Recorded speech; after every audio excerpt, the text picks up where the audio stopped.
ഏറ്റവും സ്നേഹമുള്ളവരെ, യേശുവും വഞ്ചിയും എന്ന ഒരു ചെറിയ വിഷയമാണ് ഞാൻ എടുക്കുന്നത്.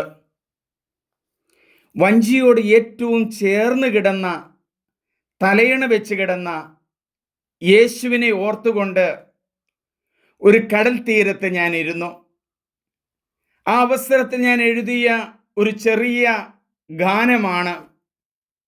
വഞ്ചിയിലേശുണ്ടേ നല്ല നിദ്രയിലാണേ, താളത്തിൽ തിരമാല തൻ താരാട്ടുണ്ടേ. ഈ വചനം വിരചിക്കാൻ കാരണം മർക്കോസിന്റെ സുവിശേഷത്തില് 4-ാം അധ്യായത്തില് 35 മുതൽ 40 വരെയുള്ള വചനങ്ങള് യേശു കടലിനെ ശാന്തമാക്കുന്നതാണ്.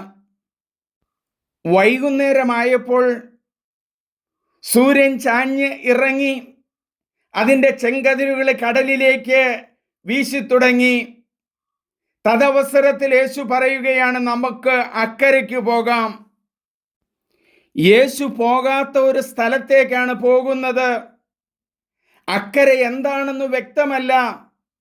എങ്കിലും യേശു ശിഷ്യന്മാരോടൊത്ത് അക്കരയ്ക്ക് പോവുകയാണ്. ശൂന്യതയാർന്ന വ്യക്തമല്ലാത്ത സ്ഥലങ്ങളിലൂടെ യേശുവിന് വേണ്ടി പോകുന്ന ധാരാളം മിഷണറിമാരെ അരുണാചൽ പ്രദേശങ്ങളിലും മറ്റു പല സ്ഥലങ്ങളിലും ഞാൻ കണ്ടുമുട്ടിയിട്ടുണ്ട്. അക്കരയ്ക്ക് പോകുവാനുള്ള ഒരു വിളിയാണ് നമ്മുടേത്. സ്വർഗത്തിലേക്ക് പോകുവാനുള്ള ഒരു വിളിയാണ് നമ്മുടേത്. അവരുടെ യാത്രയില് ശക്തമായ തിരമാലകളെ വഞ്ചിയിലേക്ക് അടിച്ചു കയറി. ജീവിതമാകുന്ന വഞ്ചിയിലേക്ക് വളരെ ശക്തമായ തിരമാലകള്, കടബാധ്യതകള്, ദുഃഖങ്ങള്, ദുരിതങ്ങള്, മരണങ്ങൾ അടിച്ചു തകരുമ്പോൾ നമ്മള് ദൈവത്തെ അല്ലെങ്കിൽ അലമുറയിട്ട് കരയും.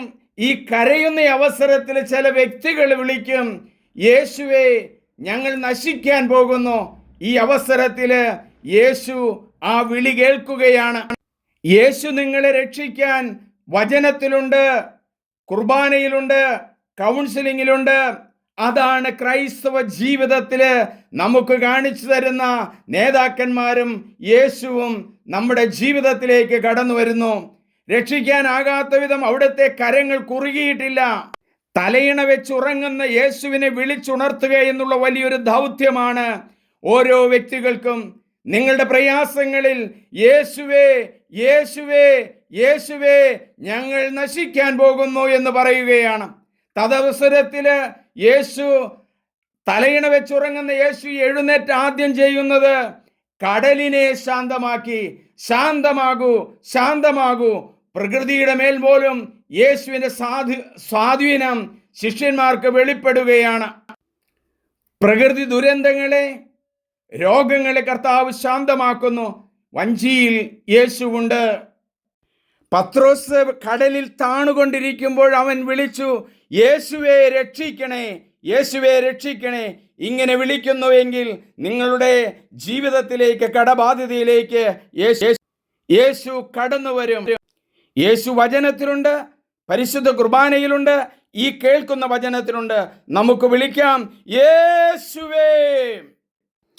സബ്സ്ക്രൈബ് ചെയ്യുക, ഷെയർ ചെയ്യുക. എൻ്റെ പേര് സണ്ണി പുൽപ്പറമ്പിൽ. ദൈവം നിങ്ങളെ അനുഗ്രഹിക്കട്ടെ.